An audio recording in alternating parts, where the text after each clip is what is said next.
श्याम तुझी आऊस इली रे. होय, हेच नाटक होतं आज साहित्य संघ मंदिरामध्ये. नमस्कार मंडळी, मी पत्रकार मंगेश आपलं स्वागत करतो. आपण महाराष्ट्र राज्य नाट्य स्पर्धा कव्हर केली आणि आज समारोपाचं नाटक होतं. या नाटकाच्या अभिनेत्री आपल्यासोबत आहेत मिस ज्ञानेश्वरी. ज्ञानेश्वरी, आपलं स्वागत आहे मुलाखतीमध्ये. काय आपला रोल होता नाटकामध्ये, काय सांगाल? नमस्कार, मी ज्ञानेश्वरी मंडलिक. मी या नाटकामध्ये श्यामची आई हा रोल प्ले केला आहे आणि या बाईचं वय अराउंड 60 आहे आणि आम्ही हे नाटक विद्यार्थी उत्कर्ष मंडळ या संस्थेतून करतोय.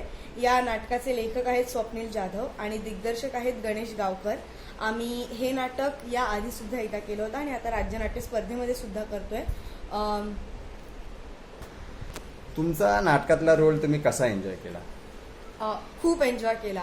एकतर ती 60 वर्षाची बाई आहे, त्यात तिच्या फिटीच्या त्रासामुळे ती थोडीशी वेडसर वागते, बालिश वागते, त्यामुळे ती खूप एन्जॉय करते, तिचं लाईफ खूप एन्जॉय करते. असं असल्यामुळे मलाही खूप ते रोल करताना मी पण खूप एन्जॉय करत होती. एवढंच सांगू शकते. धन्यवाद ज्ञानेश्वरी आमच्याशी संवाद साधल्याबद्दल. आणि आपल्या विद्यार्थी उत्कर्ष मंडळाच्या प्लॅटफॉर्मवरून आपण असेच अभिनयाचे हौशी नाट्यप्रयोग करत राहाल भविष्यात, या आमच्याकडून शुभेच्छा. थँक्यू.